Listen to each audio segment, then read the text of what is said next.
Winter snow shows peace and that everything is as it should be. The night hushes and the stars twinkle and the moon smiles as it does every night.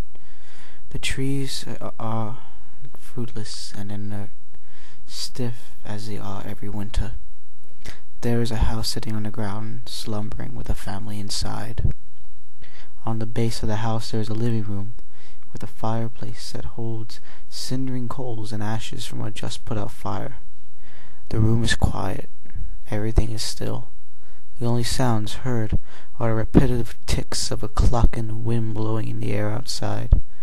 We see sepia pictures of a girl and her family, mundane like any other, and happy as any should be.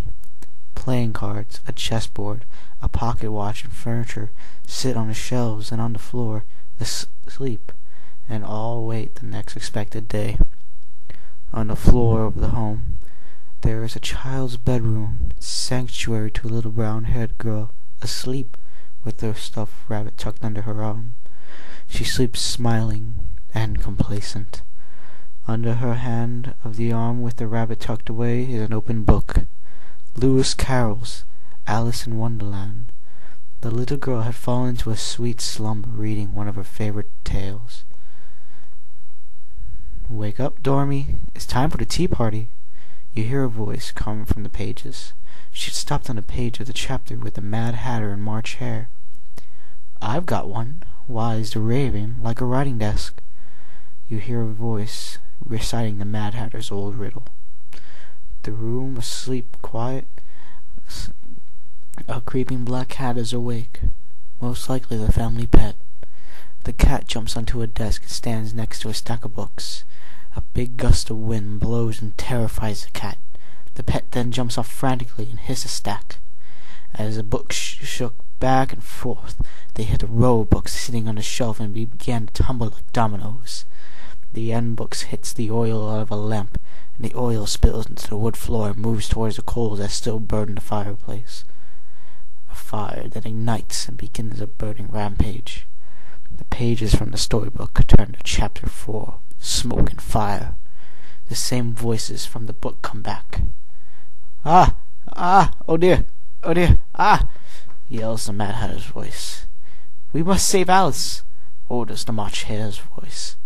"Wake up, Alice! Wake up!" The brown-haired child awakes at the call of her name. She has no idea what is happening, but she soon realizes that she and her family are in danger. The fire grows. It burns the chessboard, the playing cards, the books on the shelves and the floor, the rugs, and anything else in its way. Alice runs to her parents' room, down the hall from hers, to warn them. Smoke comes from under the door. The fire, the inferno, has already reached them. "Mum? Dad?" she calls with a frantic tone. "Alice?" her mother responds with coughs followed. "Mother? Father?" Alice cries out with tears beginning to seep through her eyes. "I can't breathe!" Her father yells as he frantically tries to open the door. More comes from the door and the heat intensifies. "Get out, Alice!" her mother roars for Charles. "Save yourself, Alice!" her father commands. The fire grows and has the whole house in its clutch. Furniture is set ablaze. Memories of the love home with no mercy. The fire grows and destroys with a devilish smile. Embers and flares burst from the walls, and from anything flammable try to take the little girl as it did her parents. In a panic, Alice cries and follows her parents' wishes. She leaves the door and runs without looking back or thinking clearly. She dashes down the hallway and then jumps through glass, through a window at the end of the corridor. She falls to the snow-covered ground with the rabbit in hand. From the blazing temperature she is forced to the cold weather and onto the hard earth. She stays conscious, looking at the burning house, taking in horrific memory. A speedy gaze into her light green eyes leads out of her memory into her current condition. The Alice we will know has grown from that child mentally and age-wise. From that fateful event she has been disturbed and placed into a mental asylum. She lays recumbent in a hospital bed with a tattered stuffed rabbit under her arm. The room is dirty and plain white. The window beside her bar. Her bed has bars on it. Her arms are at her sides with freshly healed cuts on her wrists from an attempted suicide. She doesn't blink. She just stares at the ceiling, listening to the nurses. Poor dear, after all those years, maybe that old rabbit will bring her around, says a nurse as she closes the door. Her footsteps heard softer and softer as they depart from the room. Thunder rolls outside, and once again everything is quiet. In her room, at least, you can still hear the same cackles of other patients and the struggles of the doctors. Alice moves her arm and tucks a stuffed rabbit under her arm. She places her hand over her breast and continues to stare.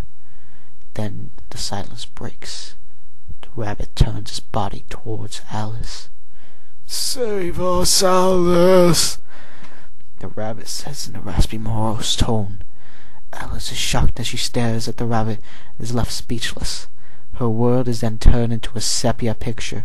It falls slowly into a black abyss, along with playing cards with the Queen of Hearts on it, a pawn chess piece, and a pocket watch with the cogs falling out of it. A beam of light shines from the top. The stuffed rabbit falls at the bottom and lays on some sort of ground in the middle of the beam. The dust is shaking up, and the toy lays still.